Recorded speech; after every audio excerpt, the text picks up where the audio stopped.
నమస్కారం. మనతో పాటు డాక్టర్ బిఎన్ రమేష్ గారు ఉన్నారు. వారు ఐపీఎస్ ఆఫీసరు. కేవలం ఐపీఎస్సే కాదు, అనేక విద్యలు చదువుకున్నారు. లా చదివారు, ఇంజనీరింగ్ చదివారు, సైకాలజీ చదివారు, మేనేజ్మెంట్ చదివారు. ఇలాగ ఇన్ని రకాలుగా చదువుకొని ఇంత హైలీ క్వాలిఫైడు, ఇంత మల్టీ టాలెంటెడు, అలాగే ఆయన మ్యారథాన్ రన్నరు, స్విమ్మరు, సైక్లింగు, ఇలా మల్టీ ఫిజికల్గా, మెంటల్గా, స్పిరిచువల్గా, సోషల్గా ఇంత ఫిట్నెస్, ఇంత మల్టీ టాలెంటెడ్, ఇంత చదువుకున్న వాళ్ళు చాలా తక్కువ మంది ఉన్నారు. ఆ తక్కువ మందిలో ఒకరు. వారు వెస్ట్ బెంగాల్కి డీజీపీ క్యాడర్లో చేసి మన ఈ మధ్య రిటైర్ అయ్యారు. అయినా చాలా యాక్టివ్గా ఉన్నారు. వారిని అడిగి వెస్ట్ బెంగాల్ ఎలక్షన్స్ రాబోతున్న నేపథ్యంలో, షెడ్యూల్ విడుదల చేసిన నేపథ్యంలో వెస్ట్ బెంగాల్ పాలిటిక్స్ గురించి, రేపు ఎన్నికల్లో ఫలితాల గురించి కూడా వారి ద్వారా తెలుసుకుందాము.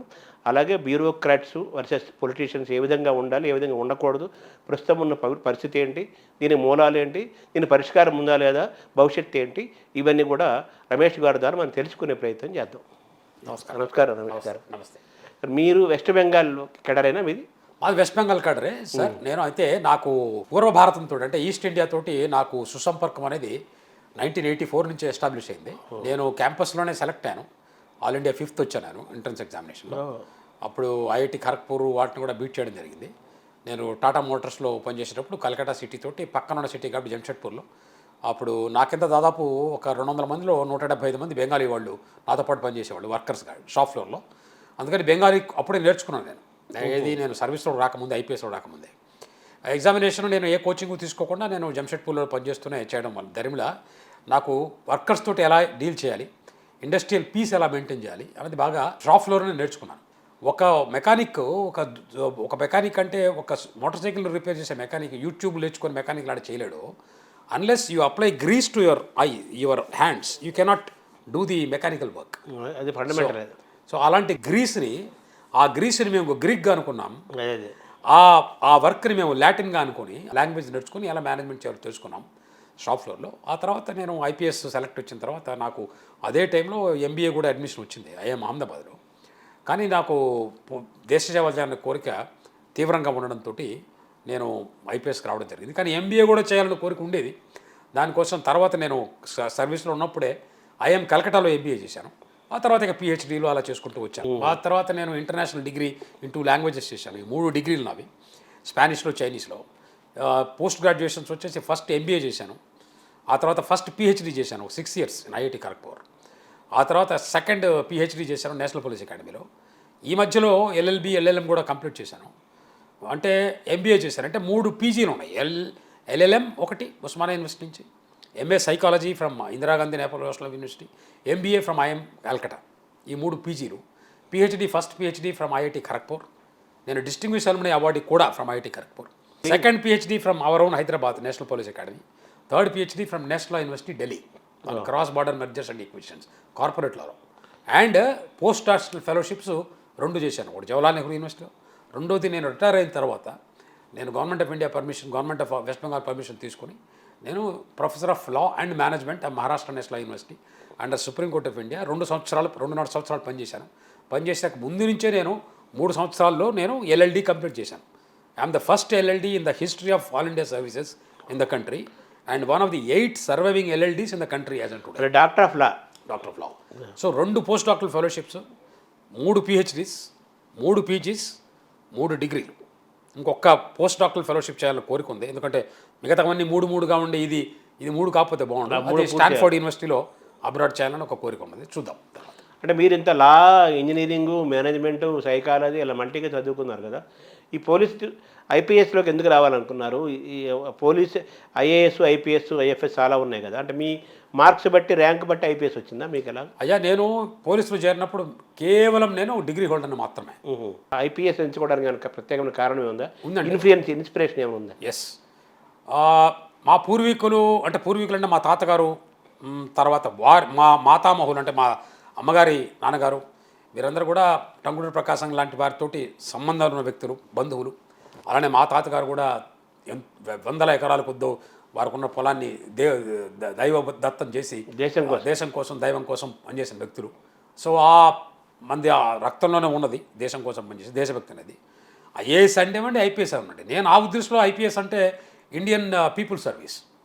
నా పర్సనాలిటీకి దేవుడు నాకు 2 మార్కులు తక్కువ వేసి ఇంటర్వ్యూ మొత్తం షూటర్లో నేను ఐపీఎస్ 120th ర్యాంక్ నాది. ఐఏఎస్ బదులు ఐపీఎస్ రావడం అది ఒక రకంగా నన్ను అడిగితే నా పర్సనాలిటీకి బాగా సూట్ అయింది. నేను ప్రజలకి చాలా దగ్గరగా ఉండి చాలా సూక్ష్మంగా చాలా బాగా సేవ చేయడానికి నాకు దురదపడింది. ఆ తర్వాత నేను సర్వీస్లో జాయిన్ అయినప్పుడు నా అదృష్టం కొద్దీ కేపీఎస్ గిల్ లాంటి మహోన్నతమైనటువంటి పోలీస్ అధికారి దగ్గర ట్రైనింగ్ అవ్వడం జరిగింది. ఆయన ఒక్క మాట అనేవారు, IPS is the best service in the world for one reason. Nowhere in the world a young person of such age before 23 or 24 years can go to such highest position wherein he can remove the maximum number of tears of the maximum number of people instantaneously. అవును, అప్పటికప్పుడు క్షణమాత్రం లక్షలాది ప్రజల కన్నీళ్లను తుడిచే ఆ సామర్థ్యం ఉన్న శక్తిరా Indian police service అంటే. అది వాళ్ళ ధైర్యాన్ని కూడా నింపే అవకాశం ఉంది. ఆ కాన్స్టిట్యూషన్ ఆఫ్ ఇండియా ప్రొటెక్షన్, ఆ దేశభక్తి తనం, ఆ యూనిఫామ్ ఆ యూనిఫామే వేసుకుంటేనే వచ్చే ఒక భయంకరమైనటువంటి ఉత్తుంగమైనటువంటి దేశభక్తి తరము Indian police service. Indian police and both only for service of the Indian people. అంటే మీరు పల్నాడు ప్రాంతమేగా మీది అయ్యా. సో ఆ పల్నాటి పౌరుషాన్ని అలాగే మీ మీ తాత ముత్తాతల నుంచి అమ్మ వైపు నాన్న వైపు నుంచి వచ్చిన దేశభక్తిని దైవభక్తిని వీటన్నిటి కూడా నింపుకొని ఒక దేశభక్తితో మీరు మీ సర్వీస్ అంతా అలా కొనసాగారు. అలాగే అవునండి. వెస్ట్ బెంగాల్ క్యాడర్ వచ్చిందా మీకు? వేరే క్యాడర్ వస్తే వెస్ట్ బెంగాల్ మా టైంలో కేవలము మీకు హోమ్ కార్డర్ కావాలా వద్దా అనేది మాత్రమే ఉండేది. ఇప్పుడు 5 జీవోలు ఇవ్వచ్చు. మా ర్యాంకులకి మా సర్వీసెస్కి సంబంధమే లేదు. మా కేవలం ఆంధ్రప్రదేశ్కి వద్దా కావాలని మాత్రమే అడిగేవారు మమ్మల్ని. అందరం హోమ్ స్టేట్ అడిగాం. మేమున్నప్పుడు ఒక్క వేకెన్సీ కూడా లేదు ఇక్కడ. కేవలం ఒక వేకెన్సీ ఉంది. దానికి డాక్టర్ జేపీసీ రావు గారు వారు ఐఏఎస్ వచ్చిన ఐఏఎస్ వదులుకొని వారు ఐపీఎస్కి సెలెక్ట్ అయ్యారు.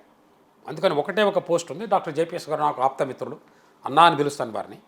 వారు సెలెక్ట్ అయ్యారు. వారి తర్వాత ఉన్నటువంటి మేము ఇంకా 6 మందిమి. మాకు డిఫరెంట్ ర్యాంక్స్ వచ్చాయి. మాకు డిఫరెంట్ స్టేట్స్ వెళ్ళిపోయాయి. ఒకరికి కేరళ, ఇంకొక ఆయనకి అస్సాం మేఘాలయ, ఒకరికి తమిళనాడు, ఒక ఆయనకి మహారాష్ట్ర, నాకు వెస్ట్ బెంగాల్. ఇట్లా వచ్చింది. వాళ్ళు ఇచ్చారా మీరు అడిగారు? మేము అడగడానికి లేదు. రోస్టర్ సిస్టంలో వస్తుంది. ఆ రోస్టర్ మీకు వెస్ట్ బెంగాల్, నాకు వెస్ట్ బెంగాల్ వచ్చింది. మీరు ఓన్లీ వెస్ట్ బెంగాల్ ఒకటే చేశారు సర్వీస్ అంతా? మీరు కాదండి, వెస్ట్ బెంగాల్లో నేను నా ప్రొబేషన్ అయిన తర్వాత 1991 నుంచి నేను వెస్ట్ బెంగాల్ 2007 డిసెంబర్ వరకు చేశాను. జనవరి 8వ తారీఖు జనవరి 3, 2008 నేను సిఆర్పిఎఫ్కి వెళ్ళిపోయాను. సిఆర్పిఎఫ్కి వెళ్ళిపోయి దాదాపు 8-9 సంవత్సరాలు పనిచేసి 2015-16 ఆ టైంలో నేను మళ్ళీ వెస్ట్ బెంగాల్కి వచ్చాను అడిషనల్ డీజీగా. ఆ తర్వాత వెస్ట్ బెంగాల్లోనే 3 సంవత్సరాల తర్వాత నేను తీవ్రంగా ప్రయత్నం చేశాను మళ్ళీ సెంట్రల్ గవర్నమెంట్కి వెళ్ళడానికి. అవుట్స్టాండింగ్ ఆఫీసర్గా లైఫ్ లాంగ్ ఎన్నెన్నో అవార్డులు తీసుకున్నారు. మీరు గూగుల్కి సెర్చ్ చేస్తే కూడా నా యూనిఫామ్లో నేను వేసుకున్న మెడల్స్ అవన్నీ తెలుస్తాయి మీకు. ఇన్ని మెడల్స్ ఉన్న నేను ఇంత నేను కూడా 3 సంవత్సరాల తర్వాత నాకు పోవాల్సినటువంటి అన్ని రకాల అర్హతలు ఉన్నప్పటికీ సెంట్రల్ సర్వీసెస్కి మళ్ళీ కూడా అర్హతలు ఉన్నప్పటికీ కొంతమంది అజ్ఞాత వ్యక్తుల అజ్ఞాత కారణాల వల్ల నేను పోలేకపోవడం జరిగింది. కానీ పోలేనందుకు నాకు ఎలాంటి దుఃఖము లేదు. ఆ సమయాన్ని ఆ సందర్భాన్ని కూడా సందర్భోచితంగా మలుచుకొని నేను నా వ్యక్తిగతమైనటువంటి నా ఆరోగ్యాన్ని అలానే మానసిక ఆరోగ్యాన్ని 2 కూడా పెంపొందించడానికి నేను సెంట్రల్ గవర్నమెంట్కి వెళ్ళని దరిమిళ నేను 150 మ్యారథాన్లు చేశాను. ఎక్కడైతే ఈ కుట్రలు కుతంత్రాలతో చేసి ఒక ఐపీఎస్ ఆఫీసర్ యొక్క సామర్థ్యాన్ని దేశ ప్రజల నుంచి వంచే వ్యక్తులారా, మీకందరికీ నేను ఇస్తున్న ప్రత్యేకమైనటువంటి హెచ్చరిక. అరచేతిని అడ్డుపెట్టి సూర్యకాంతి నాపలేరు, అరచేతులు కానీ ఎన్ని చేతులు అడ్డుపెట్టైనా ఐపీఎస్ ఆఫీసర్లో ఉండే ఆ దేశభక్తిని మీరు తొడవలేరు, తడపలేరు. సో మీరు చివరిలో డీజీపీ క్యాడర్లో మీరు రిటైర్ అయ్యారు. ఎస్. మీరు ఇంత దాదాపు 30 ఏళ్ల పైన సర్వీస్ ఉంటుంది కదా? 36 ఏళ్ళు పనిచేశాను. మొత్తం 40 ఏళ్ళు పనిచేశాను. 4.5 సంవత్సరాలు నేను టెల్కోలో పనిచేశాను. 36 సంవత్సరాలు పోలీసులో పనిచేశాను. ఇంకొక 2 సంవత్సరాలు నేను ప్రొఫెసర్గా పనిచేశాను.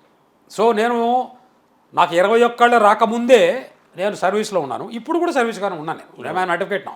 సో ఈ పొలిటీషియను లేదా పాలకులు మన 4 ఉన్నాయి కదా మనకి 4 ఎస్టేట్స్లో, వీటిల్లో పొలిటీషియన్స్ వర్సెస్ బ్యూరోక్రాట్స్ మధ్య బంధాలు ప్రస్తుతం ఏ విధంగా ఉన్నాయి? మీరేమైనా ఇబ్బందులు ఎదుర్కొన్నారా?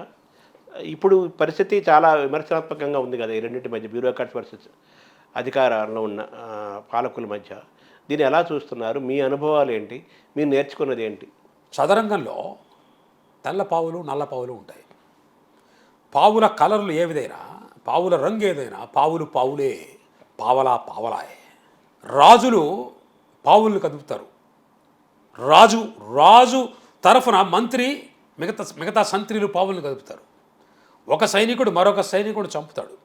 రాజుకి మంత్రికి యుద్ధం. అక్కడ రాజు మంత్రి, ఇక్కడ రాజు మంత్రి. ఈ పావులు ఉన్నాయే అంటే ఇటు 8 అటు 8, వీళ్ళు బ్యూరోక్రాట్స్, ఫీల్డ్ లెవెల్ బ్యూరోక్రాట్స్, ఎస్పీలు, డిస్ట్రిక్ట్ కలెక్టర్లు. అదే వీరి వెనక ఉంటారు ఎవరు, ఒంటెలు, ఆ తర్వాత గుర్రాలు, ఆ తర్వాత ఏనుగులు, వాళ్ళు చీఫ్ సెక్రటరీలు, డీజీలు. అలాగా అల్టిమేట్గా మంత్రి రాజు అనేటప్పటికి పొలిటికల్ పార్టీ అనుకోండి, ఎందుకంటే వాళ్ళు కదలేరు. మంత్రి అనేటప్పటికి మీరు ఆ లోకల్ ప్రాంతం యొక్క చీఫ్ మినిస్టర్ అనుకోండి. సో ఆ చీఫ్ మినిస్టర్ యొక్క అధీనంలో మిగతా వాళ్ళందరూ పనిచేస్తారు. అందుకని పావులుగా ఉండేవాళ్ళు స్వతంత్రాన్ని కోల్పోతే చదరంగంలో ఎలా బలి అయిపోతారో, ఇది చదరంగం కాదు సార్. ఈ ఆట చదరంగం ఆట కాదు. ఏదో పని పాట లేని వాళ్ళు ఏదో దీనికోసం అనేది ఏమంటారు, కాలక్షేపం కోసం చేసే ఆట కాదు. ఇది ప్రజల యొక్క కన్నీళ్లు తుడిచే బాధ్యత సార్. ఇది ప్రజల యొక్క కన్నీళ్లు తుడిచే బాధ్యత. ఇది చదరంగం కాదు సార్, ఇది రణరంగం. ఎవరైతే రణరంగాన్ని చదరంగం అనుకుంటారో, ఎవరైతే తమని ఒక సైనికుడు మాత్రమే అనుకొని తమ యొక్క సర్వస్వాన్ని ఆ యొక్క మంత్రి అత్యత్వానికి అర్పిస్తారో, వాడు రణరంగం చేయలేరు సార్. వారు డమ్మీలుగా చదరంగంలో మాత్రమే యుద్ధాలు చేయగలరు. మీ కెరీర్లో మీరు పొలిటీషియన్లో వాళ్ళు ఇబ్బంది పడలేదా? ఎప్పుడు పడలేదు. ఎలా సాధ్యమైంది అది? I always felt and I believed and I knew now with my experience. కానీ కొన్ని ఇంగ్లీష్లో చెప్తే బాగుంటుంది, మీరు మన్నించాలి నన్ను. And I knew that political interference is that which allow it. Interference అంటారా? Political interference is that which allow it, which a bureaucrat allows it, welcomes it, gets benefited, connives and also contributes to it. నా ఉద్దేశంలో politicians ఈ దేశంలో bureaucrats కనుక బాగుంటే politicians అందరూ బాగుంటారు. ఇప్పుడు మీరు సెంట్రల్ సర్వీసెస్ వెళ్ళాలని మీకు ఫీల్ ఉన్నా కానీ రాకుండా మీ వెనకాల పాలిటిక్స్ జరిగింది కదా. అలాగే చాలామంది ఆఫీసర్లని అధికారంలో ఉన్న పార్టీలకు దగ్గరగా ఆ పాలిటిక్స్కి నేను పొలిటీషియన్స్ని దెబ్బతింటాను. ఏ ఆఫీసర్ అయితే మేరుదండాన్ని స్ట్రైట్గా పెట్టుకొని వీళ్ళు వెళ్ళాలి, నేను ఒప్పుకోనని చెప్పాల్సినటువంటి ముఖ్యమైనటువంటి అధికారంలో ఉన్నటువంటి మా అప్పట్లో ఉన్న డీజీపీ గారు, వారు శరణాగతులైపోయారు. వారి యొక్క అకర్మణ్యత్యం ఇది. వారి యొక్క this entirely I squarely put the cause on abdication of the responsibility of the chair of the chief of the police in that point of time. Because నేను కనుక చీఫ్గా ఉంటే ఒక కేపీఎస్ గిల్ లాగా ఉండేవాడిని. బియాన్ సింగ్ గారిని కేపీఎస్ గిల్ గారు పిలిపించి ఇది చేసేవారు. ఒక హెచ్ఏ దొరగారు లాగా ఉండేవాడిని, ఒక వాల్టర్ దేవరం లాగా ఉండేవాడిని, ఒక ఏఎఫ్ రుస్తుంజీ లాగా ఉండేవాడిని, ఒక ఆర్ఎన్ కావలాగా ఉండేవాడిని. ఈ 5 మాత్రమే నా దృష్టిలో ఆరాధ్యతులైనటువంటి మహాదేవులైనటువంటి పోలీస్ ఆఫీసర్లు 5. KF Rustumji, who started BSF, RN Kav, who started RA, Research and Analysis Wing. ఆ మహానుభావుల దయ వల్ల ఈరోజు మీరు నేను ఇంటర్వ్యూ చేయగలుగుతాను. హెచ్ఏ దొరగారు నిన్ననే వారు ప్రయాతులయ్యారు, వారు కీర్తిశేషులు అయ్యారు. వీళ్ళిద్దరు ముందు ఇంకొక మహానుభావుడు కేపీఎస్ గిల్, ఆయన మించినటువంటి మహా వ్యక్తి నేను చూడలేదు. ఆయనకు అన్ని నైపుణ్యాలు ఉన్నాయి. యుద్ధం, కౌశలం, కళ్ళతోనే మాట్లాడే కన్వల్జిత్ సింగ్ పాల్ సింగ్, కేపీఎస్ గిల్, పంజాబ్ని రక్షించినటువంటి యోధాన యోధుడు ఆయన. 5 చెప్పడం 1 2 3 4 5. KF Rustumji, who started BSF, RN Kav, who started Research and Analysis Wing, KPS Gill, who saved Punjab. 4th is Walter Devaram, who is still alive in Tamil Nadu. He is 86-old man, who is an extraordinary, who fought the first wave of Veerappan. And the last one is yesterday he passed away, day for yesterday. Dorgar, H.A. Dora. Hanumantu Jagannayakulu Dora.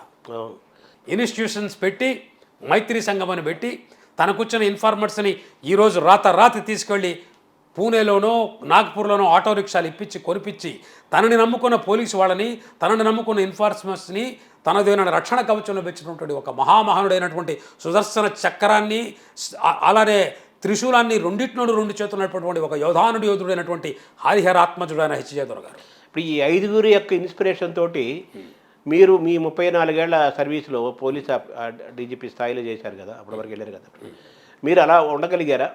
ఖచ్చితంగా ఉన్నానండి, ప్రతి క్షణం ఉన్నా నేను, ప్రతి క్షణం ఉన్నా.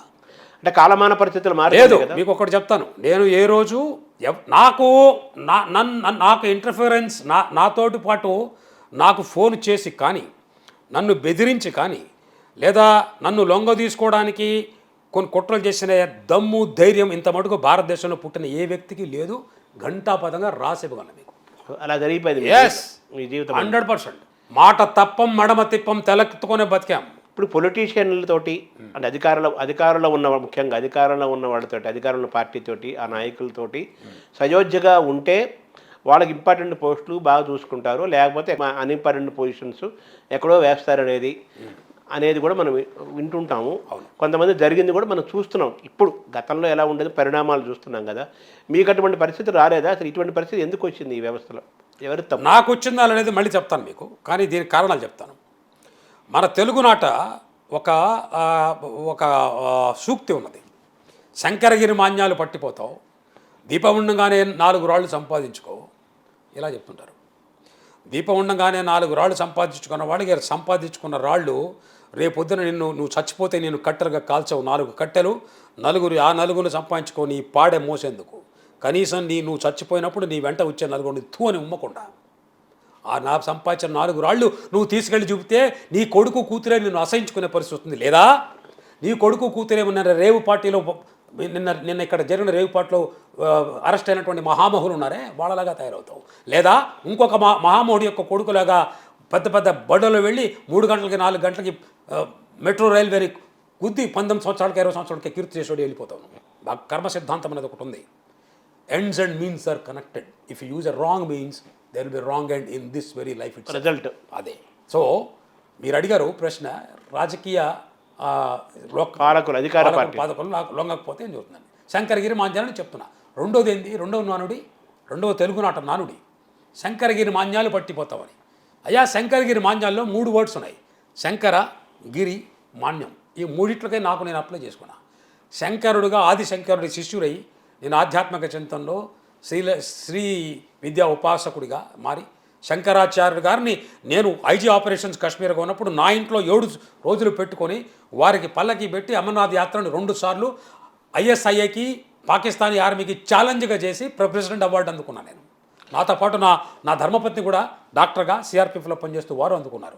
ఎవరు ఆపగలిగారండి? ఆ శంకరుడు. ఇంకొకటి గిరి అంటే పర్వతారోహణం. ఎన్నెన్నో పర్వతారోహణం చేశాం, 150 మారథాన్లు పరిగెత్తాం, అత్యంత ఫిట్గా ఉన్నాం. మూడోది మాన్యం, సెల్ఫ్ రెస్పెక్ట్తో పనిచేసాం. సెల్ఫ్ రెస్పెక్ట్ అంటే ఏంటంటే వీసాలు మెలేయడం కాదండి. సెల్ఫ్ రెస్పెక్ట్ అంటే అహంకారం కాదు. Where there is ego there is no go, where there is no emotion there is no motion. ప్రజలతోటి ఎమోషన్తో మిక్స్గా ఈగో అవతలబెట్టు. అలానే those who cannot respect themselves, those who do not respect themselves cannot respect anybody else. అంటే self respect is different from ego కదా. Self respect అంటే ఆత్మగౌరవం sir, ego అంటే అహంకారం. అహంకారం అంధకారహే అన్న.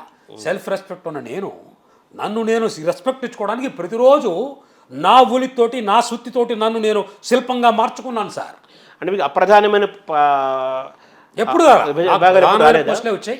ఒకటి చెప్తా మీకు, అరే ఆగ్ लगाने वालों तुम जब तक रहते हो आग बुझाने वाले हमारा जैसा लोगों को क्या हाल है, हमको हमेशा बुलावा आएगा. ఈ దేశాన్ని సర్వనాశనం చేసే పొలిటికల్ బ్యూరోక్రటిక్ మాఫియాలు ఉన్నంతకాలం మాలాంటి మంచి ఆఫీసర్లకి ఎప్పుడూ ఆహ్వాన పత్రాలే. ఎందుకంటే మేము తప్ప మరొక గతి లేదు ఆ పొలిటీషియన్లకి, మేము తప్ప మరో గతి లేదు ఈ దుర్నీతిగ్రస్తమైనటువంటి ఈ బ్యూరోక్రట్స్కి. ఎందుకంటే దుర్నీతిగ్రస్తం చేసుకొని లంచం తీసుకొని యూనిఫామ్ని, వాళ్ళ యొక్క ధర్మాన్ని, న్యాయాన్ని, చట్టాన్ని అమ్మకానికి పెట్టి వేలం వేసే వీళ్ళు ఉన్నారే, వీళ్ళ వల్ల జరిగే బడబాగ్ని దవాలనాన్ని మింగడానికి శివుడిలాగా అవతారమైతే నీలకంఠుణమయ్యే మాలాంటి వాళ్ళు ఉన్నంత వరకు మాత్రమే మాలాంటి ఉన్నారు. కాబట్టే నేను ఈరోజు కూర్చొని ఇంత హాయిగా మాట్లాడుతున్నాం. పాకిస్తాన్లో లాగానో ఇరాన్ లాగానో ఎప్పుడు బాంబు పడుతుందో తెలియని పరిస్థితులు లేకుండా మాట్లాడగలుగుతున్నాం. అంటే మీరంటే మాఫియా అన్నారు, పొలిటికల్ మాఫియా, బ్యూరోక్రట్స్ మాఫియా అని. ఈ కల్చర్ ఎన్నాళ్ళు అయింది అంటారు మొదలు ఇండియాలో? ఈ కల్చర్ అంతా కూడా మీకు మీకు ఈ కల్చర్ ఒకనొకప్పుడు 1967లో ఎప్పుడైతే ఢిల్లీ అనేది వీక్ అయిందో, ఎప్పుడైతే సంయుక్త విధాయక దళాలు వచ్చాయో, ఎప్పుడైతే ఇండియన్ పీపుల్స్లో డివిజన్ వచ్చిందో అప్పుడే పొలిటికల్ బ్యూరోక్రటిక్ మాఫియాలు వచ్చాయి. ఎప్పుడైతే మళ్ళీ ఈ బ్యూరోక్రటిక్ మాఫియా దేశాన్నంతా చిన్నాభిన్నం చేస్తున్నారని ప్రజలకు అర్థమైందో, అప్పుడు ప్రజలందరూ ఒకే అయిపోయి ఒకే పార్టీకి పట్టం కట్టారో అప్పుడు మళ్ళీ మాఫియాలు వెనక్కిపోయాయి. ఎప్పుడైతే ప్రజలంతా కూడా ఏకీత్వమై వీఆర్ ఆల్ వన్, భారతీయులం మేము భారతీయులందరం ఒక్కటే అని అనుకున్నారో, ముక్తకంఠంతో చెప్పారో, అప్పుడు మాఫియాలు ఏం చేయలేవు. Division is mafia, political division is mafia, politics minus governance is equal to mafia. So when ever there is good governance, good politics, there cannot be any mafia. ఇప్పుడు good politicians, good governance ఉందా ఇప్పుడు? యథా రాజ తథా ప్రజ, యథా ప్రజ తథా రాజ. ప్రజలు ఎవరినైతే ఎన్నుకుంటున్నారో, ప్రజలు ఎవరినైతే తీసుకోరో, ప్రజల యొక్క, నా దేశం గురించి నేను ఎప్పటికీ గర్వపడతా. కారణం ఏంటంటే నా దేశ ప్రజలే ఒక ఇందిరాగాంధీ మేడంని ఎమర్జెన్సీ తర్వాత ఓడించారు. 3 సంవత్సరాల తర్వాత మళ్ళీ అదే ఇందిరాగాంధీకి పట్టం కట్టారు. నా తెలుగు ప్రజల యొక్క రాజకీయ చతురతకి ముగ్ధుడినవుతా. ఒక మొత్తం దేశమంతా కూడా కాంగ్రెస్ ఎంపీలను ఓడించినప్పుడు నా తెలుగు ప్రజలు 42 మందిలో 41 పంపించారు. 42వ ఆయన రాష్ట్రపతి అయ్యాడు, నీలం సంజయ్ రెడ్డి గారు. అదే 3 సంవత్సరాల తర్వాత మళ్ళీ ఒక్క కాంగ్రెస్ను పంపించి 41 మందిని జనతా పార్టీ వెళ్ళి పంపించారు. నా తెలుగు ఉందంటారు. అదేంటంటే రాజకీయ మెచ్యూరిటీ, రాజకీయ చతురత మొన్న జరిగిన ఎలక్షన్స్లో కూడా మనం చూసాం. తెలుగు రాష్ట్రాలే కాదంటే మొత్తం భారతదేశం అంతా మనం చూస్తున్నాం. ఎప్పుడైతే దేశం యొక్క సామగ్రతకి, దేశం యొక్క రక్షణకి, ఇంటెగ్రిటీ అండ్ ఎప్పుడైతే ఆ ఛాలెంజ్ వస్తుందో, అప్పుడు ముస్లింలు, హిందువులు, క్రిస్టియన్లు, పార్సీలు, రెడ్ అన్ని కులాల వాళ్ళు ఏకైకమై భారతీయతం ఒక్కటే కనిపిస్తుంది. 67లో ఇది స్టార్ట్ అయింది, మళ్ళీ ఎమర్జెన్సీ వరకు కంటిన్యూ అయింది. ఎమర్జెన్సీ తర్వాత కూడా అస్థిరత ఉన్నది. ఆ తర్వాత మళ్ళీ 80 నుంచి 84 వరకు, అంటే ఒక రకంగా చెప్పాలంటే 68 to 1991 ఈ టైంలో చాలా అస్థిరత ఉన్నది దేశంలో. 91లో నరసింహారావు గారు వచ్చి దేశాన్ని ముక్తి చేశారు. ఈ అస్థిరత నుంచి సుస్థిరత వైపు తీసుకొచ్చారు. వారే అసలైనటువంటి father of the modern India నన్ను అడిగితే. వారే ఫాదర్ ఆఫ్ మోడర్న్ ఇండియా, వారే father of the reformed India. అందుకనే వారికి గౌరవనీయులు మన ప్రధానమంత్రి గారు వారికి భారతరత్న ఇచ్చి సరైన సత్కారం చేశారు మొన్న. ఇప్పుడు మన రాష్ట్రాల్లో ఎలా ఉందంటారు? ఈ మాఫియా ఉంది కదా, ఇప్పటికీ పెరుగుతుంది కదా. అయ్యా, మాఫియా అన్న పెద్ద వర్డ్ని నేను మన రాష్ట్ర ప్రభుత్వాలకి ఉపయోగించడానికి, మాఫియా అనేది ప్రపంచవ్యాప్తంగా ఉన్నటువంటి ఒక జాడ్యం. మీకు ఇరాన్లోనూ ఉంది, మీకు ఆఫ్ఘనిస్తాన్లో ఉంది, బంగ్లాదేశ్లో ఉంది, మన దేశంలో కూడా కొన్ని జాగాలు ఉన్నాయి. మాఫియా అంటే మన బిపిన్ రావత్ గారు వారు కూడా మా ఇంటికి వచ్చారు జగద్గురుని కలవడానికి.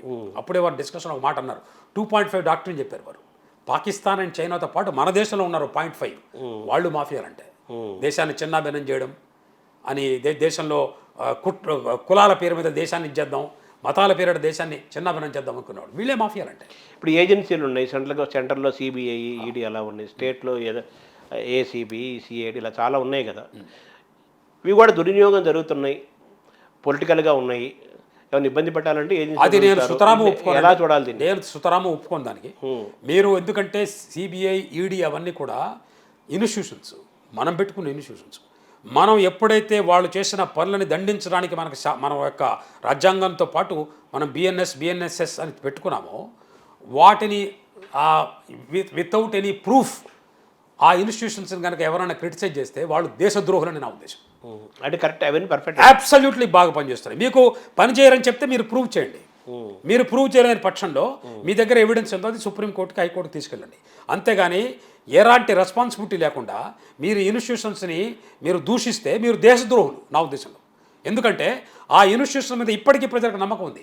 పశ్చిమ బెంగాల్లో ఎవరైనా ఒక చిన్న బాలిక మీద అత్యాచారం జరిగి ఆ అమ్మాయి శవాన్ని ఖండాలుగా చేసి ఏ రూలింగ్ పార్టీ యొక్క తెగబలిసిన కొడుకు చేస్తాడో అప్పుడు ప్రజలు అక్కడ ఉండే పోలీసు వాళ్ళని నమ్మట్లేదండి. వాళ్ళు ఇమీడియట్గా డిమాండ్ చేస్తుంటే మాకు సిబిఐ ఎంక్వైరీ కావాలండి. ఎవరిచ్చారు సార్ వాళ్ళకి సిబిఐ ఎంక్వైరీ చేయమని ఆ ఇంగిత జ్ఞానాన్ని ఎవరిచ్చారు? ఇంకొక విషయం మేము ద్వారా అడుగుతున్నా ప్రజలందరికీ ఏంటంటే, నేను ఈ రోజున ఒక ప్లేట్ ఇడ్లీ తింటే ఎయిర్పోర్ట్లో ఆ ఇడ్లీ ఇచ్చే రిపోర్ట్ మీద ఉంటుంది సెంట్రల్ గవర్నమెంట్కి ఎంత ట్యాక్స్ కడుతున్నాను, స్టేట్ గవర్నమెంట్ ఎంత ట్యాక్స్ కడుతున్నానని. మీరు దాని దగ్గర నుంచి ట్యాక్స్ తీసుకుంటున్నారే. నా ఇంట్లో ఒక క్రైమ్ జరిగినప్పుడు నేను సిబిఐ ఇన్వెస్టిగేషన్ కావాలనుకునే నా కోరికని మీరు హైకోర్టుకు పోండి, లేదా ఒక మంత్రి దాన్ని ఎందుకు డిసైడ్ చేయాలి సార్? ఒక స్టేట్ గవర్నమెంట్ ఎందుకు డిసైడ్ చేయాలి? మీరు నన్ను అడిగి నా ట్యాక్సులు తీసుకుంటున్నారా? తీసుకోవట్లేదు కదా. నేను ఒక దేశం యొక్క సిటిజన్ని, నాకు ఆ హక్కు ఉండాలి. అందుకని నేను మీ ద్వారా as a lawyer, as an advocate, as an LLD doctor of law, I would like to strive for this right of choosing investigation agency for all the people of the country. State ఏజెన్సీలు ఇంకోటి కూడా చెప్తున్నారు, మీరు మంచి మాట అన్నారు. 1 nation 1 ఎలక్షన్కి నేను కన్నదారుని. నేను మొట్టమొదటి నుంచి ఆ మాట అంటున్నా.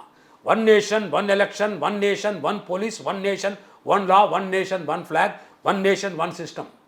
సపోర్ట్. एक देश एक विधान एक संविधान एक पुलिस एक झंडा एक एजेंडा भारतीयता. ఇప్పుడు స్టేట్ ఏజెన్సీలు కూడా బాగున్నాయి అంటారా? స్టేట్ ఏజెన్సీ, సెంట్రల్ ఏజెన్సీ ఏజెన్సీలు అంటూ ఏం ఉండవు సార్, అన్ని పోలీసులు వాళ్ళే నడిపిస్తారు.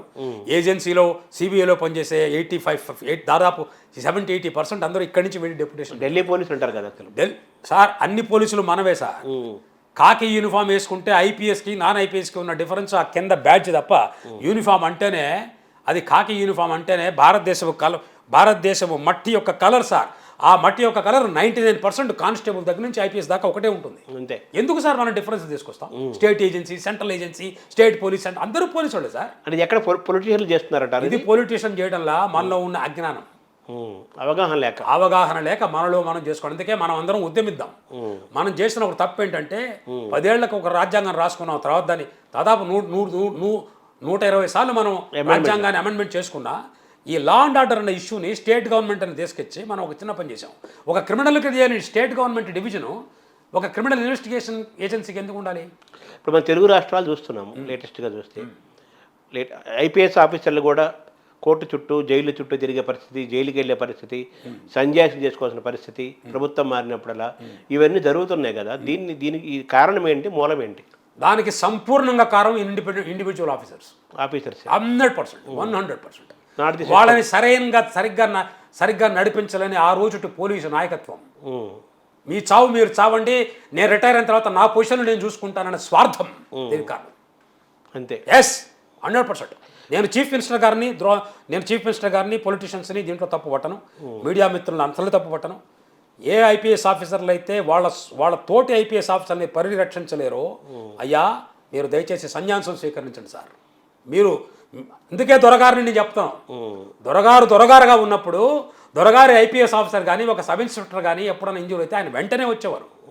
అలాంటి మహామహుని నేను కాశ్మీర్లో కూడా చూశాను. మేము కాశ్మీర్తో టెర్రరిస్ట్ యుద్ధాలు చేసినప్పుడు ఆర్మీ వాళ్ళతో, ఇప్పుడు ఈ రోజున బీహార్ గవర్నర్గా ఉన్నవారు మేము హసనైన్ గారు, మేమందరం ఒకే టీమ్గా పనిచేశాం. పీపుల్స్ వార్ యుద్ధం ప్రకటించినప్పుడు లోకల్ పోలీసులో అక్టోబర్ 21 రోజున 1999 నుంచి 2005 వరకు ఆ అక్టోబర్ 21 రోజున లిస్టులో కనీసం దాదాపు ఒక 200-300 మంది Telugu police constables, Telugu police ఆఫీసర్లు, ఐపీఎస్ ఆఫీసర్ల పేరు ఉండేది. అంటే ఈరోజు ఈ పరిస్థితికి కారణం ఏంటంటే పొలిటీషియన్లు క్షీణించిన పోలీసు నాయకత్వం. అలా ఇండివిజువల్స్ కూడా వాళ్ళ ఇండివిజువల్ రెస్పాన్సిబిలిటీ, వాళ్ళ క్యారెక్టర్ సార్. ఇప్పుడు ఒక పర్టికులర్ ఇండివిజువల్ని మనం తప్పు పట్టడం, మనం ఇన్స్టిట్యూషన్స్ గురించి అంటే మీరు కూడా అదే వ్యవస్థలో మిమ్మల్ని మీరు కాపాడుకున్నారు. నేను కాపాడడం అనే శబ్దం చెప్పను, కానీ నన్ను టచ్ చేసే శక్తి ఎవరికి లేకుండా పోయింది. అది భగవంతుడి కృప నా మీద. నేను నా రక్షణ కవచాన్ని చేసుకుంటే నేను ఏ రోజు కూడా నాకు ఈ పోస్ట్ ఇవ్వండి, నేను ఈ పోస్ట్లో ఉంటేనే నాకు ఆనందం వస్తుంది నేను అనుకోలే. నాకు ఈ postings have changed me, I never changed postings. అదే అంటే మీకు ఆ ఫిలాసఫీ మిమ్మల్ని కాపాడింది. అంటే ఇటువంటి పరిస్థితులు రాకూడదు. నీతి, న్యాయం, ధర్మం, సత్యం కాపాడింది సార్. యూనిఫామ్ లో పెట్టుకుంటామే చంద్రశేఖరం. ప్రతి పోలీస్ ఆఫీసరు ఒక చంద్రశేఖరుడు. ఆయన పైన ఒక కిరీటం పెట్టుకుంటాడు చంద్రరేఖలాగా. దాంట్లో ఒకటి రాసి ఉంటుంది సార్, చాలా మంది మర్చిపోతున్నారు. అందరికీ చేతులు జోడించి గుర్తింపజేస్తున్న సత్యమేవ జయతే అని రాసి ఉంటుంది. సత్యమేవ జయతే అంటే అర్థం సత్యం అండ్ సత్యం alone, truth and truth alone, always truth. సత్యమే జయిస్తుంది, ధర్మమే జయిస్తుంది, అంతే కదా. సత్యము ధర్మము అనేవి రెండు కూడా నాణానికి రెండు వైపులు, అంతే. ఒకటే రియాలిటీ. ధర్మం లేకుంటే సత్యానికి అర్థం లేదు, సత్యం లేకుండా ధర్మానికి అసలు మనుగడే లేదు. అంటే ఓవరాల్గా ఏంటంటే ఏదో కొంతమంది తక్కువ మంది మైనర్గా చేసే తప్పుల వల్ల వ్యవస్థల్ని మీరు తప్పుగా మాట్లాడకూడదు. ఆ వ్యవస్థ ఎప్పుడు గౌరవనీయమే అని అంటారు. అలాగే ఈ యూత్కి కూడా మీరు సివిల్ సర్వీస్కి వచ్చేవాళ్ళు స్వాగతిస్తారు. 100% స్వాగతిస్తున్నా.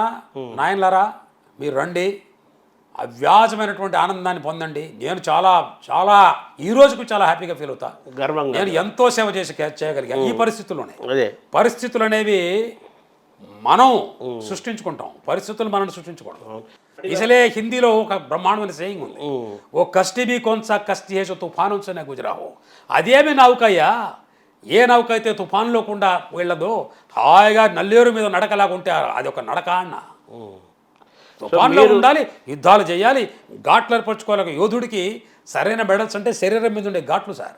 గాయాలు పడని యోధుడు యోధుడే కాదు, వాడి నాట్యశాలలో ఉంచి నాట్యం నేర్చుకోమని చెప్పండి. అవును.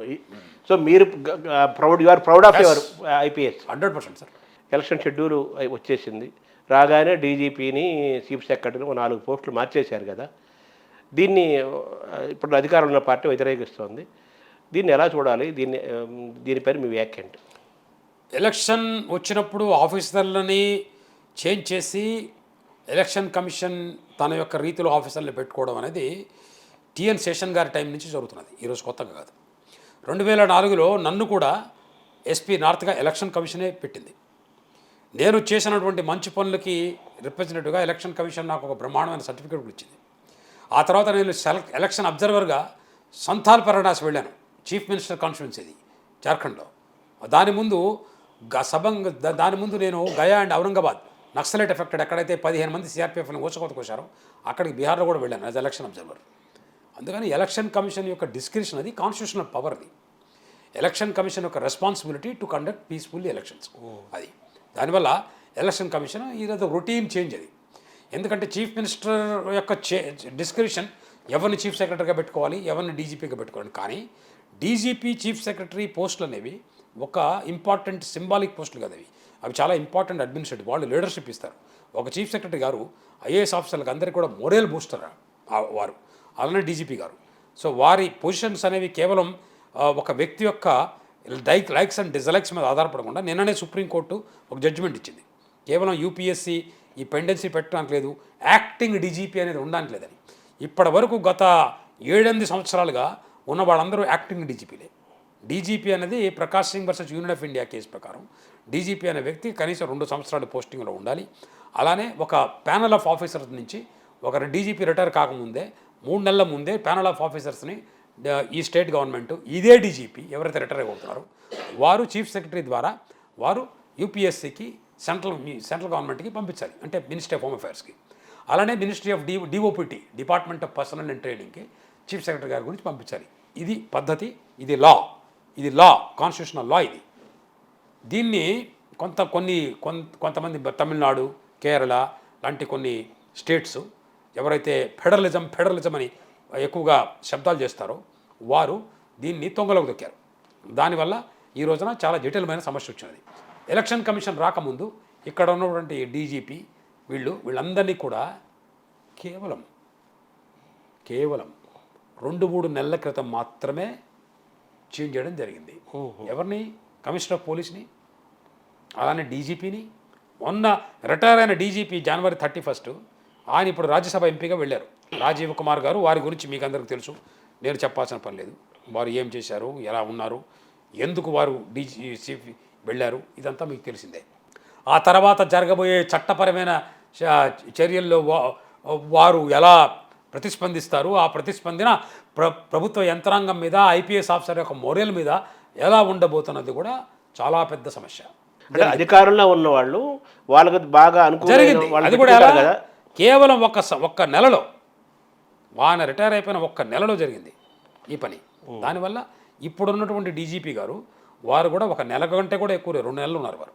ఇప్పుడున్న పశ్చిమ బెంగాల్ డీజీ గారు పీయూష్ పాండే గారు వారు, అలానే ఇప్పుడున్న సిపి గారు, ఈ సిపి గారు కూడా కేవలం 1-2 నెలల నుంచి ఉన్నారు. అలానే ఏడీజీ లా అండ్ ఆర్డర్ గారు వారు కూడా కేవలం 1-2-3 నెలల క్రితమే వచ్చారు. ఇంటెలిజెన్స్ డిపార్ట్మెంట్ కదా కాదు, వీరిని పోస్ట్ చేయడానికి కారణం ప్రభుత్వం వాళ్ళు ఏమనుకుంటారంటే వీళ్ళని పోస్ట్ చేయడానికి కారణం 2-3 నెలలే కదా అయింది, వీళ్ళని మళ్ళీ ఎలక్షన్ కమిషన్ మార్చదని అనుకున్నారు.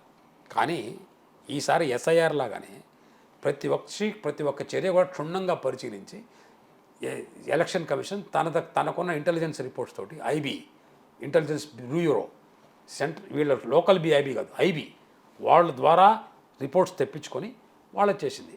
నన్ను అడిగితే నా ఉద్దేశంలో స్టేట్ గవర్నమెంట్సే కాదు, ఎలక్షన్ కమిషన్ ఆఫ్ ఇండియా అనేది ఎంటైర్ భారత్కి సంబంధించింది కాబట్టి నా ఉద్దేశంలో కేవలం ఆ స్టేట్కి సంబంధించిన ఆఫీసర్లను కాకుండా best officers in the country, మీరు సెంట్రల్ పార్లమెంటరీ పోస్టులు ఎలా పంపిస్తున్నారో అలానే డీజీపీ, చీఫ్ సెక్రటరీ కూడా ఎలక్షన్ టైంలో మీరు బయట స్టేట్ నుంచి తీసుకురావాలి.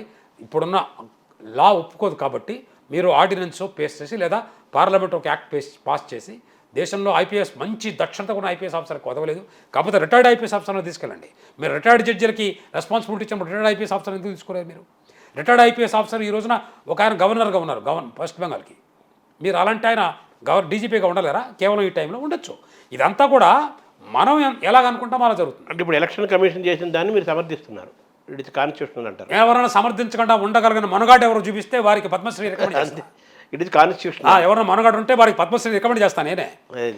ఇది ఫ్యాక్ట్. అంటే ఎఫ్ఐఆర్ వారిని జైలుకు పంపించకుండా ఉంటే అదే వారికి పద్మశ్రీ రికమెండ్ చేస్తా. ఎవరైనా సమర్థించకుండా ఉంటే ఇట్ ఇస్ కాన్స్టిట్యూషనల్ 100%. మొన్ననే షెడ్యూల్, ఎన్నికల షెడ్యూల్ కూడా అనౌన్స్ చేశారు. సో మీరు చాలా ఏళ్ళు వెస్ట్ బెంగాల్తో అనుబంధం ఉంది. మమతా బెనర్జీ ఇప్పుడు 15 ఏళ్ళ నుంచి ఆల్మోస్ట్ సీఎంగా ఉన్నారు. ఆవిడతో మీ అనుబంధము, ఆవిడతో మంచి చెడు మీరు ఎలా మెలిగారు సార్ ఆవిడతో?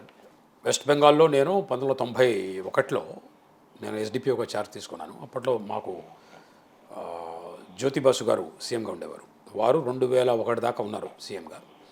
ఆ తర్వాత బుద్ధదేవ్ భట్టాచార్య గారు వచ్చారు. వారు 10 ఏళ్ళు ఉన్నారు. 2 టర్మ్స్ అండ్ 1 ఇయర్ ఎక్స్ట్రా 11 ఏళ్ళు ఉన్నారు. నేను 1991 నుంచి 2007 వరకు నేను లెఫ్ట్ ఫ్రంట్ గవర్నమెంట్ సీఎంగా ఉన్నప్పుడు వారి టైంలో, అంటే అప్పటికి బుద్ధదేవ్ భట్టాచార్య గారు సీఎంగా ఉన్నారు. దాదాపు ఒక టైం అయిపోయింది. అప్పుడు నేను వెళ్ళడం జరిగింది. నేను డెప్యుటేషన్కి వెళ్ళడానికి మూల కారణం అప్పట్లో సిపిఎం అనుభవించిన పాలసీ నాకు అతి తీవ్రంగా నచ్చకపోవడం. ముఖ్యంగా నందిగ్రామ్, సింగూర్ లాంటి చోట్ల హోంగార్డులకి అలానే వాళ్ళ సిపిఎం కాడర్స్కి పోలీస్ యూనిఫామ్ వేసి వాళ్ళ ద్వారా వాళ్ళకి మస్కెట్ రైఫిల్స్ ఇచ్చి ప్రజల్ని ఊతకొజ్జించారు. ఒక జలియన్ వాలాబాగ్ లాంటి జరిగిందని నేను విన్నాను. ఆ తర్వాత నేను అక్కడ ఉండే లోకల్ పోలీస్ ఆఫీసర్స్తో మాట్లాడినప్పుడు ఇది సత్యమని తెలిసింది నాకు. ఇలాంటి రక్తపు చేతులు ఉన్న సర్కార్లో ఉండడం నాకు సుతరాము నచ్చక నేను ప్లస్ దేశాన్ని సేవ చేద్దాం, ఎంతకాలం ఈ కుప్పస్థ మండుకోలో ఉంటామని నేను వెళ్ళడం జరిగింది సిఆర్పిఎఫ్ వెళ్ళి నేను ఆంధ్రాకు వచ్చాను. ఆంధ్రాలో 3 ఏళ్ళు పనిచేశాను as operations DIG operations anti Maoist. నేను ఇక్కడి నుంచి ఛత్తీస్గఢ్కి వెళ్ళాను. అక్కడ కొంతకాలం యాంటీ మావోయిస్ట్ ఆపరేషన్స్ దండకారణ్యంలో పనిచేశాను ఐజీ ఆపరేషన్స్. ఆ తర్వాత కాశ్మీర్లో వెళ్ళి best posting in my life 2.5 years I established peace in Kashmir. IG operations Kashmir, the best medals and everything. 5 సార్లు నన్ను చంపాలని ప్రయత్నం చేశారు. నేను ఇంటెన్సివ్ కేర్ యూనిట్లో ఉన్నాను. 15 ఎన్కౌంటర్ని నేను లీడ్ చేశాను. 15 ఎన్కౌంటర్ని లీడ్ చేశాను. నేను రక్తాన్ని చిందించాను కాబట్టి నా దేశం ఒక grateful nation gave me Parakram medal award. And my name has also gone for PMG police medal for gallantry award. తర్వాత మళ్ళీ నేను బ్యాక్ వచ్చాను. బ్యాక్ వచ్చిన తర్వాత నాకు నేను చేసిన సేవలకి నిదర్శనంగా నాకు ఎక్స్టెన్షన్ ఇచ్చారు సిఆర్పిఎఫ్లో. నార్మల్గా ఎవరు నాకు ఇచ్చారు, ఎక్స్టెన్షన్ ఇచ్చారు. ఆ ఎక్స్టెన్షన్ ఇచ్చి అది సేవలకి, నేను చేసిన సేవలకి. ఇంకొకటి I'm the only police officer perhaps who got medals and recognitions from almost all departments including JK police, including Indian Army, including police bureau and research and development, all these places. So many things we did. That's all opportunities given. And I am also the only police officer perhaps who got the President of India award of 41,000 rupees for doing a PhD while staying in service, which is useful to the government and the people. Yes. ఇన్ని చేయడానికి కారణం ఈ దేశంలో ఉన్నటువంటి వ్యవస్థ sir. నా గొప్పతనం కాదు ఇది. I'm nothing. నేను నా దేశపు రైతు యొక్క ఎడమకాలి చెప్పు మీద ఉండే మట్టి కణాన్ని సార్. నేను అంతకంటే ఎక్కువ కాదు. ఇదేదో గొప్పతనం కోసమో గ్రాంధిక భాష కోసం చెప్పట్లా. నాకు తెలుసు నేను ఎవరో. కానీ నా దేశంలో రైతున్నాడే, అతను వేసుకునే చెప్పున్నదే ఆ చెప్పు చాలా గొప్ప చెప్పు సార్. చెప్పు చాలా గొప్ప చెప్పు అది. జై జవాన్ జై కిసాన్ అన్న ఆ లాల్ బహదూర్ శాస్త్రి అంటే వ్యక్తి ప్రధానమంత్రిగా పరిపాలించిన గొప్ప దేశంలో పుట్టిన నేను ఈ దేశంలో ఉన్నటువంటి ఇన్స్టిట్యూషన్స్ వల్ల అంత ఈజీ ఇచ్చాను. కాబట్టి మమతా బెనర్జీ గారు వారు మా సీఎం గారు, ఇప్పటికీ సీఎం గారే. వారికి నేను అందరికీ సీఎంని నేను ఎలా రెస్పెక్ట్ చేస్తాను, అందరి పీఎంని ఎలా రెస్పెక్ట్ చేస్తాను. ప్రజలు ఎన్నుకున్న సీఎం వారితోటి నాకు ఎలాంటి సంబంధాలు ఉంటాయి? నేను సీఎంని కాదు, నేను ఎమ్మెల్యేని కాదు, నేను పార్టీ లీడర్ని కాదు. నేను ఒక constitutionally appointed Article 311 protected police officer who knows the law, who knows the constitution, who knows himself and who knows the political system. అందుకని నాకు ఇంటర్ఫియర్ చేసే దమ్ము ధైర్యం కానీ ఏ పొలిటిషియన్ లేదు. ఏ పొలిటిషియన్ లేనప్పుడు ఎవరికి లేదని మీరు అర్థం చేసుకోవాలి. సో మీకు హెల్తీగానే ఉన్నారు మీరు? నేను నా డిస్టెన్స్ మెయింటైన్ చేశాను, నా సెల్ఫ్ రెస్పెక్ట్ మెయింటైన్ చేశాను. నేను ఏ రోజు ఎవరి దగ్గరికి పోయి అయ్యా నాకు ఈ పోస్టింగ్ అని, అయ్యా నాకు పోస్టింగ్, అమ్మా నాకు పోస్టింగ్, నేను ఎప్పుడు భిక్షాపాత్ర తీసుకొని అడుక్కోలేదు. నాకు వచ్చిన పోస్టింగ్స్లో నేను బ్రహ్మాండంగా అద్వితీయంగా చేశాను. పోస్టింగ్ రానప్పుడు ఆ టైం ఉంది కదా, either you have a posting or ever a timing. ఆ టైంని నేను ఉపయోగించుకోవాలి. ఇంకొక ఆఫీసర్ని చూపించండి, మీరు ఎన్ని డిగ్రీలు చేయగలిగిన ఆఫీసర్ని. అదే మీరు ఫిజికల్ ఫిట్నెస్, మెంటల్ మరి ఫిట్నెస్, ఫిజికల్గా ఫిట్నెస్ ఛాలెంజ్ చేస్తున్నా. 63 ఏళ్ళు ఉన్న ఏ ఐపీఎస్ ఆఫీసర్ వచ్చి నాతో పాటు చేయమండి, ఛాలెంజ్ చేస్తున్నాను. అది ఎక్కడ అలా పాజిటివ్గా మలుచుకుంటారు సమయాన్ని. అదే అంతే కదా. ఇప్పుడు సమయం అనేది మన చేతిలో ఉంది, అది సామర్థ్యం అనేది మన చేతిలో ఉంది. నేను నా సమయాన్ని సామర్థ్యాన్ని ఉపయోగించుకోను, కానీ ఒక పొలిటీషియన్ మీద పడో లేకపోతే ఈ దుర్మార్గపు సిస్టమ్స్ని అవలంబించే కొంతమంది దుష్టులైనటువంటి కొలీగ్స్ని మీద పడో ఏడవడం దేనికండి. సో ఇప్పుడు ఈ ఎన్నికల షెడ్యూల్ అనౌన్స్ చేశారు కదా, రేపు మళ్ళీ ఎలక్షన్ జరిగిన తర్వాత ఏ ప్రభుత్వం అధికారంకి వచ్చే అవకాశం ఉంది? అటు తృణమూల్ కాంగ్రెస్కి బీజేపీ మధ్య టఫ్ ఫైట్ జరుగుతుంది కదా. ఒక్కటి మాత్రం నిర్ఘంటంగా నిర్విధాంశంగా చాలా కాన్ఫిడెంట్గా చెప్పగలను, ప్రజలు మార్పులు కోరుకుంటున్నారు. మార్పులు కోరుకున్న ప్రజలు చైతన్యవంతులయ్యారు. వారు చైతన్యవంతులైన ఆ చైతన్యవంతుల ప్రజల్ని ఏ మాఫియా శక్తులు అణచలేవు అన్న ఒక గొప్ప సత్యాన్ని చూసిన కళ్ళతో మీకు నేను సత్యాన్ని చెప్తున్నా. మార్పును కోరే ప్రజలు వారి మార్పు చేరేంత వరకు కూడా విశ్రమించరు అని చెప్తున్నా. అంటే రేపు ఎన్నికల్లో ప్రస్తుతం అధికారం ఉన్న పార్టీ వెళ్ళిపోయి బీజేపీ వచ్చే అవకాశం ఉందని మీ మాటల ద్వారా మేము అర్థం చేసుకోవాలి, అంతే కదా? కాదు, నేను అది చెప్పట్లేదు. నేను చెప్పేది ఏంటంటే ఏ సర్కారు వచ్చినా కూడా ఆ సర్కారు ఇంతకు ముందున్నటువంటి ఈ 50 ఏళ్ల దుష్ట పరిపాలనకి విరుద్ధంగా ఉంటుందని చెప్తున్నా. 50 ఏళ్ల భావదాస్యం, 50 ఏళ్ల భావదాస్యం అంటే సెంటర్ని తప్పుకోకుండా, సెంటర్కి మనకి సంబంధం లేదు, ఢిల్లీ అంటే మనకు ఒక న్యూయార్క్తో సమానం, ఎప్పుడూ ఢిల్లీ మనల్ని అణిచివేస్తున్నటువంటి భారతీయులం వేరు బెంగాలీయులం వేరు అన్నటువంటి ఒక తీసుకొచ్చి తమ పబ్బం గడుపుకోవడం కోసం, తమ పాకెట్లు నింపుకోవడం కోసం సిద్ధాంతీకరణ అనే పేరుతోటి ప్రజల్ని వంచి నమ్మక ద్రోహం చేశారో ఆ శక్తులకి ఇక ఓటమి తప్పదు. ఎందుకంటే ఆర్డినరీ బెంగాలీ పాపులేషన్ అంతా కూడా ఈరోజు భారతీయంతో ఐకమత్యం అవుతున్నారు అన్నది. అంటే మీ మాటలు బట్టి మీరు నేరుగా చెప్పకపోయినా కానీ బీజేపీకి వచ్చే అవకాశం ఉంది, ఇప్పుడు తృణమూల కాంగ్రెస్ వెళ్ళిపోయే పరిస్థితులు కనిపిస్తుందని. లేదండి, నేను మరొకసారి కూడా ఘంటాపథంగా చెప్తున్నాను. తృణమూల్ కాంగ్రెసా లేకపోతే బీజేపీ అన్నది అప్రస్తుతం. ప్రజలు సుపరిపాలన కోరుకుంటున్నారు. ఈ రోజున ఎలక్షన్ కమిషన్ చేస్తున్నటువంటి చర్యల, ఫర్ ఎగ్జాంపుల్ ఇంతకుముందు 8 సార్లు చేసే ఎలక్షన్ కమిషన్ కొండకొచ్చో కొంతమంది విఘ్నులైనటువంటి పోలీస్ ఆఫీసర్లు చేసిన సజెషన్స్ వల్ల ఈ రోజున అది రెండు దఫాలకు వచ్చినది. ఫస్ట్ దఫాలో 152, రెండవ దఫాలో 142 కాన్స్టిట్యున్సీకి 294 కాన్స్టిట్యున్సీకి ఎలక్షన్ జరగబోతున్నాయి. 142 కాన్స్టిట్యున్సీ కూడా కలకత్తా తూర ప్రాంతంలో చుట్టుపక్కల ఉండేవి. గాంగేయ బెంగాల్, ఆ గాంగేయ బెంగాల్లో ఉండే ఆ చుట్టుపక్కల ఉండేవి, అంటే చాలా స్పర్శకత ఉండేది. ఆ రోజున చేయడానికి కారణం 29వ తారీఖు ఏప్రిల్ 29న దేశంలో ఉండే అన్ని సిఆర్పిఎఫ్ బలగాలు కూడా 142 కాన్స్టిట్యున్సీస్కి సపోర్ట్గా ఉంటాయి. అస్సాం ఎలక్షన్స్ కంప్లీట్ అయిపోతాయి, తమిళనాడు ఎలక్షన్స్ కంప్లీట్ అవుతాయి, కేరళ, పుదుచ్చేరి అన్ని ఎలక్షన్స్, బై ఎలక్షన్స్ 8 అసెంబ్లీ కాన్స్టిట్యూన్స్ ఉన్నాయి, అవి కూడా కంప్లీట్ అయిన తర్వాత దేశంలో ఉండే సిఆర్పిఎఫ్ అన్ని బలగాలు 29వ తారీఖున 142 కాన్స్టిట్యున్సీస్లో ఎక్కడైతే ఇంతకుముందు విపరీతమైనటువంటి వైలెన్స్ జరిగిందో, దాదాపు 3000 మందిని ఉచకోత కోశారో, సజీవ దహనం చేశారో గత 15 ఏళ్ళుగా, ఆ ఏరియాలో సిఆర్పిఎఫ్ బలగాలు ఎలక్షన్ కమిషన్ సాదృకమైనటువంటి అవేర్నెస్, సంపూర్ణమైనటువంటి చైతన్య సహితమైనటువంటి పారామిలిటరీ బలగాలు, అలానే ఎలక్షన్ కమిషన్ ఆఫ్ ఇండియా యొక్క ఆధ్వర్యంలో, అలానే బయట నుంచి దాదాపు ఒక 500 మంది ఐఏఎస్ ఐపీఎస్ ఆఫీసర్ల యొక్క దళం కూడా వెళ్ళడం వల్ల బెంగాలీ భారతం, భారతీయ బంగాళం. ఇప్పుడు సర్రు తీసుకొచ్చారు కదా, దాన్ని ఎలా చూస్తారు మీరు? సార్ అనేది నార్మల్ యాక్టివిటీ సార్. మిగతా దేశంలో, మన రాజ్యాల్లో మిగతా 9-10 రాజ్యాల్లో ఎలా జరిగిందో సార్ అనేది బీహార్లో జరిగింది, ఉత్తరప్రదేశ్లో జరిగింది, తమిళనాడులో జరిగింది, కేరళలో జరిగింది, ఆంధ్రలో జరిగింది, తెలంగాణలో జరిగింది. ఎక్కడ ఎలా జరిగిందో అక్కడ కూడా అలాంటి జరుగుతున్నది. దాదాపు 74 లక్షల ఓటు మొత్తం. కారణం ఏంటంటే చాలా మంచి ప్రశ్న వేశారు. ఈ 74 లక్షల మంది, ఇన్ఫ్యాక్ట్ ఒక ఫస్ట్ టైం 57-58 లక్షల మంది వెళ్ళిపోయారు. ఇంకొక 60 లక్షల మంది వారు దాంట్లో డౌట్ఫుల్గా ఉన్నారు. ఆ 60 లక్షల మందిలో even my wife is there. I got my vote. My madam, she's a government servant, local West Bengal servant. ఆవిడ పేరు కూడా దాంట్లో అండర్ అడ్జుడికేషన్ ఉన్నది. అంటే even my wife, she's a government servant, she's my wife, she has been there for 30 years. అన్నీ వేశారు. చెప్పేదంటే 60 లక్షల మందిలో మరి ఒక 20-30 లక్షల మంది ఓటింగ్ హక్కు వస్తుంది ఖచ్చితంగా. అంటే దీంట్లో కూడా ఒక 30 లక్షల మంది దాకా వెళ్తారు. అంటే టోటల్గా 1 కోటి మంది. ఇంతకుముందు 7.44 కోట్లు ఉంటాయి, ఈసారి 6.44 కోట్లు ఉంటారు. జనరల్గా మీరు చూస్తే జనరల్గా పాపులేషన్ పెరిగినప్పుడు ఓట్లు కూడా పెరగాలి. అంటే ఏంది, మీరు ఒక్కటి గమనిస్తే గత 50 సంవత్సరాలుగా జరిగిన ఓటింగ్లో ఎన్ని తప్పులు జరిగినాయో మీరు ఆలోచించండి. మీరు ఒకసారి ఛాన్స్ ఇస్తే నేను ఒక మాట చెప్తా. మీరు కూడా జర్నలిజంలో కొంచెం లా చదువుకొని ఉంటారు. అయ్యా, సపోజింగ్ ఒక బూత్ ఆఫీసర్, ఒక బిఎల్ఓ కానీ, ఒక ఏడీ, ఒక మెజిస్ట్రేట్ కానీ తెలిసి కూడా ఒక రోహింగ్యా ముస్లింనో ఎవరినో ఓటర్ లిస్టులో పెడితే మీరు దాన్ని పట్టుకొని దాన్ని ఖండింగ్ చేస్తారు. ఆ తర్వాత మీరు ఆయనకి పద్మశ్రీ రికమెండ్ చేస్తారా? చేస్తారా అని అడుగుతున్నా. చేయొచ్చా అని అడుగుతున్నా. చేయకూడదు కదా. చేయకుండా ఏం చేయాలి? సర్లే పోతే పోయిందని చేతులు దులుపుకుంటారా? అంటే దాని అర్థమైంది, మీరు చేతులు దులుపుకుంటే అర్థమైందంటే అలాంటి కుశక్తులు ఎవరైతే తెలిసి ఆ తప్పు చేశారో, తెలిసి చేసినా తెలియకపోయి చేసినా తప్పే. Because ignorance of law is no excuse.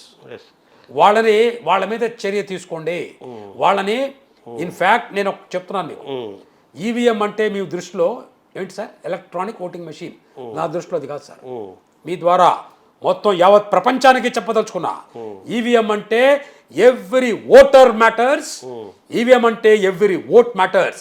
అంటే without voter voting is a fraud అంటున్నా. అంటే మీరు ఓటర్ని ప్రొటెక్షన్, ఇప్పుడు నేనున్నాను, బిఎన్ రమేష్ అని నేను నా దేశపు యొక్క ఎలక్షన్ ఓటింగ్లో నేను నాకు ఎన్నిక, నా రిప్రజెంటేటివ్ ఎన్నిక చేసుకునే హక్కు నా దగ్గర నుంచి తీసుకునే హక్కు ఏ మాఫియాకైనా ఉందా? ఏ ఎలక్షన్ కమిషన్ ఉందా అని అడుగుతున్నా.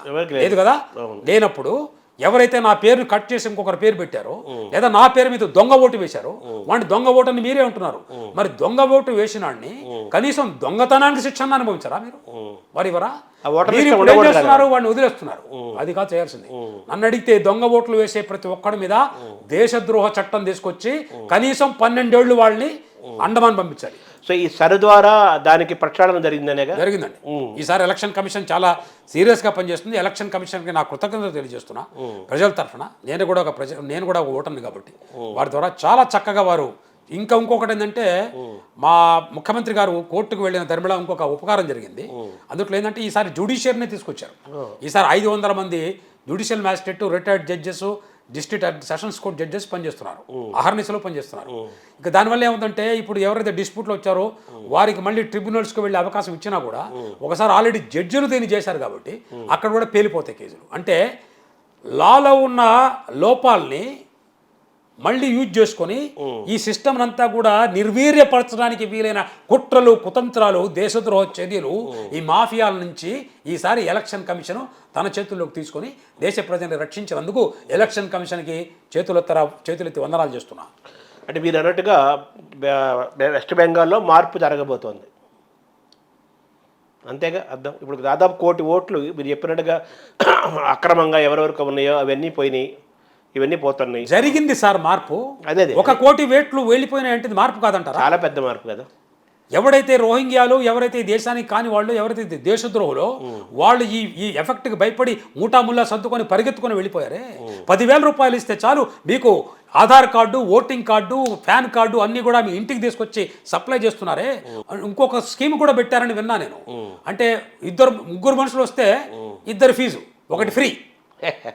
ఇలాంటి స్కీములు కూడా పెట్టిన మహానుభావులు వాళ్ళ యొక్క చర్మాన్ని ఒలిచి చెప్పులు భారతదేశ చట్టాన్ని రక్షించే, చట్టాన్ని గౌరవించే ప్రజలకు కుట్టించాలని ఎలక్షన్ కమిషన్కి చేస్తున్న విన్నపం.